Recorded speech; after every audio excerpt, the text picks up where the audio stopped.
Empowering women in midlife with lifestyle medicine. So the main objectives of this talk is why is midlife important? Why do we have to optimize it? And using the pillars of lifestyle medicine, how we can thrive and not merely survive using lifestyle. These are the pillars of lifestyle medicine that I'm going to touch upon briefly. So midlife is that central pivotal period in life because it's at that juncture of growth and decline, because you culminate with all the gains and losses. I'll show you a slide on the midlife transition. The midlife in US study is the largest national longitudinal study which showed that any a person who has had that supportive social relationships, exercised regularly, and had that positive attitude about control in midlife has that better chance of functional health and the cognitive skills over a 10-year period. That's why it's important to optimize midlife years. And what is lifestyle medicine? It's that evidence-based approach using whole food plant-based diet, regular physical activity, restorative sleep, stress management, and avoiding risky substances, and having that positive social connection to prevent, treat, and reverse chronic disease. So these are some of the midlife transitions that you may be going through. It might be a child going away for education, children getting married, being a grandparent, a death of a pet or a loved one, getting that unexpected diagnosis, be it cancer or chronic disease like diabetes, heart disease, taking care of your parents who are ailing, elderly, divorcing, getting newly married. You might be setting foot on into the workforce after looking after your kids, or you might be in your old job getting leadership positions, and you might be single or maybe single for a long time. And all this midst, you're getting these symptoms of perimenopause, menopause, which are hot flashes, night sweats. So this is a picture that is from an article that was published in Guardian, showing how midlife women, there's a need to change or redraft the narrative around midlife women, because we are not cultural underdogs, but we are scene stealers. Because women are living longer. So what is that healthy aging? According to WHO, it's the process of developing and maintaining a functional ability that enables a well-being in older age. And as you all probably have seen that documentary on blue zones, and everyone is talking about blue zones today. So that long and vibrant life is usually seen in those people who have been engaging with the community, having strong relationships with their loved ones, and having that energy and ability to move around your environment. So the tool that we are going to talk about today is that Paving Steps, which is a 12-step tool that will help you thrive and not merely survive. So before going into that tool, we'll just look at the definitions of each of these situations that might arise in midlife. So perimenopause is that stage in menopause transition which is characterized by irregular menstrual cycle, which can last from 1 to 3 years, and symptoms can be from the declining estrogen levels. And menopause is that transition that happens, which is a natural event, and it is confirmed after 1 year of no menstrual period. And postmenopause is that period where there is a permanent cessation of menses resulting from ovarian follicular function loss because of aging. And sometimes some of you women might have that induced menopause, which might be a surgical removal of your ovaries and uterus, or could be iatrogenic from medications or chemotherapy, leading to cessation of that ovarian function and cessation of periods. So the median age in women in different articles, sometimes it's shown as it's 52 years or 54 years. And women tend to live longer these days, and most importantly, it's over 40% of their life stage is spent in menopause or postmenopause, and over 60% survive at least until 80 years.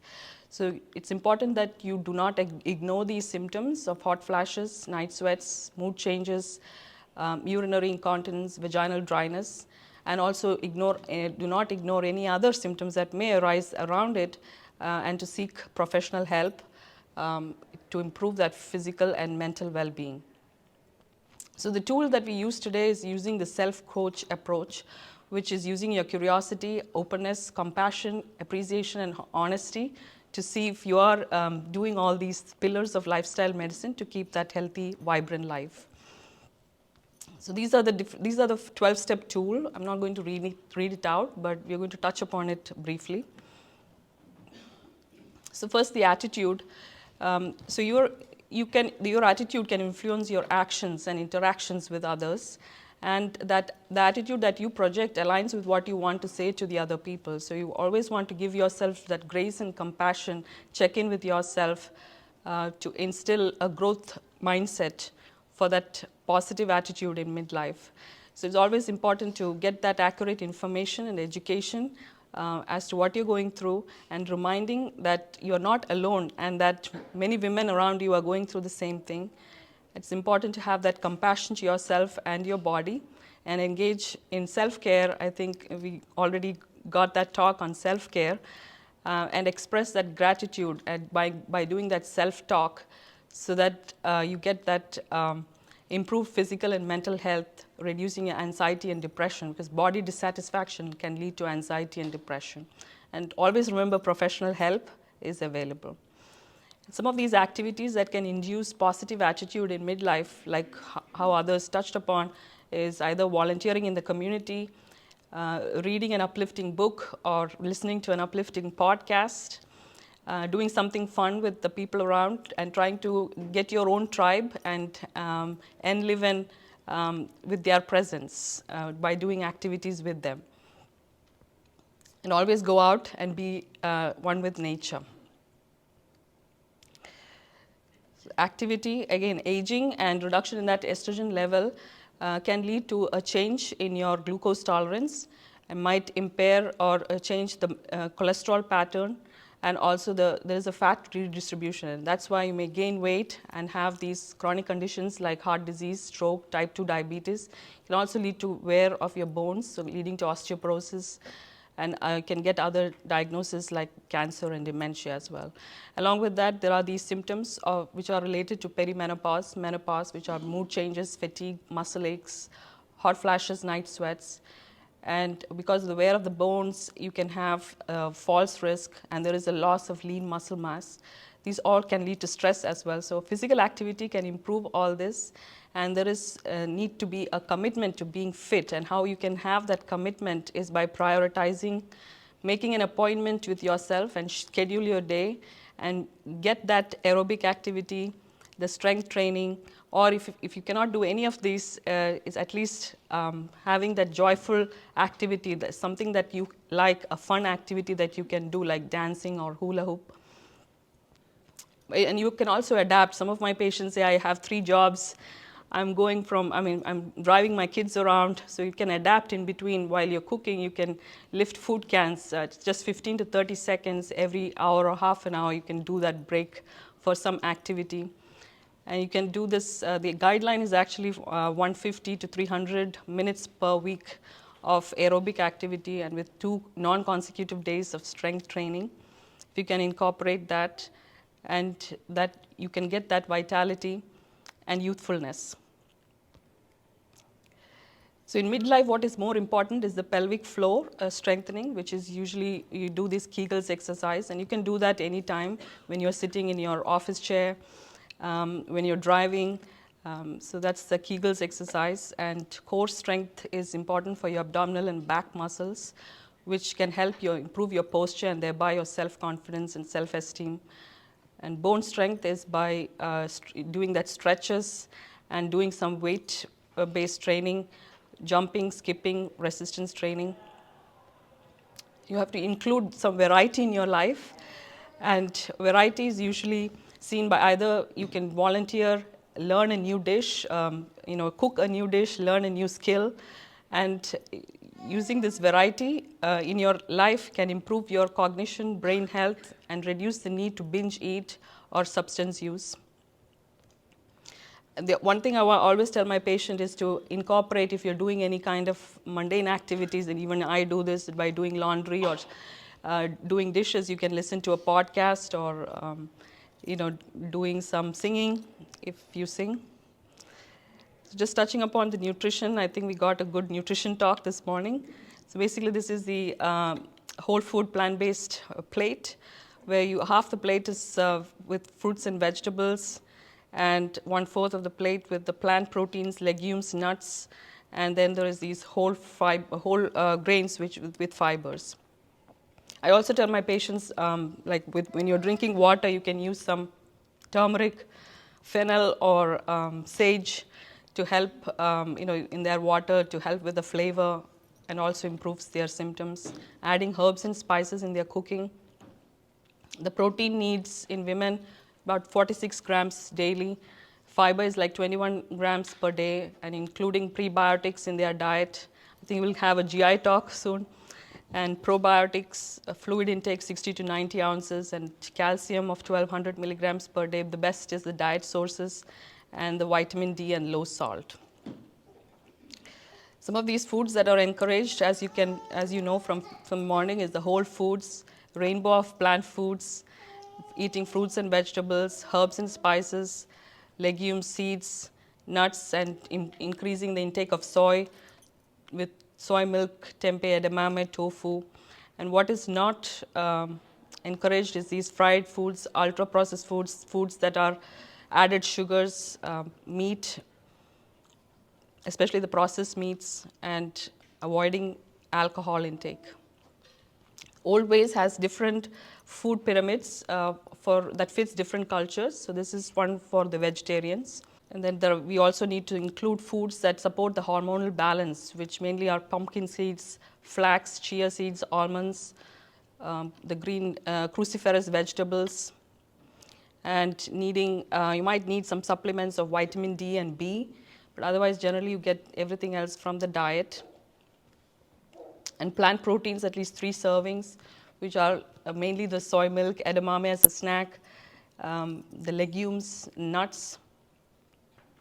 Some of the cooling foods, apples, celery, watermelon, to include in your diet. Again, cruciferous vegetables as well. And a hot flash is that sudden sensation where you get that whoosh of feeling of heat in the body, which can last maybe 1 to 5 minutes, can happen any time of the day and multiple times. So sometimes the symptoms can last 7 to 10 years. It's one of those commonest symptoms that happen in perimenopause and menopause. So how you can try to do some changes in your daily activities is by having that omega-3 in your diet, dressing in lighter clothes, lighter layers, adjusting the temperature, avoiding alcohol, no smoking, and maybe less than 1 cup. 1 cup, or avoiding coffee. Caffeine can increase hot flashes and night sweats. Someone else talked about purpose. So purpose and goals are connected. So make that SMART goal specific, measurable, actionable, realistic, time-sensitive goals. First, you should identify what your North Star or that purpose is, and then celebrate each of these small achievement of these goals, and the small achievements as towards your goals as well could be celebrated. Someone's talked about stress as well, so basically trying to practice that mindfulness, taking that deep breath, talking to a loved one, going out in the nature, watching a funny video, and always trying to see what you can commit to, delegate, get help from others. Be one with nature, and having that spiritual practice is whatever you believe. Always want to know that time is precious, time is finite. Having that time journal, and ideal time is to that time out. It's not that negative feeling, it is that time out is that time when you can reflect, regroup, and reorganize. It's one of those empowering tools, and it's important that taking that mindful timeouts during a hot flash can make you in control. Some of the examples of timeouts are, like, for example, is coming to this retreat, 10-second deep breathing, making that 5 minutes of prayer or mantras, walking, jogging, 20 minutes conversing with your friends or family. Sometimes people always talk about to-do list, and there's always people going from one job to the other, doing things and getting so many things in their plate, but there should be also a no list day. Yeah. So how can you do that is by setting clear boundaries, ask for help when you want, think before you commit, and then you should start saying no to some things.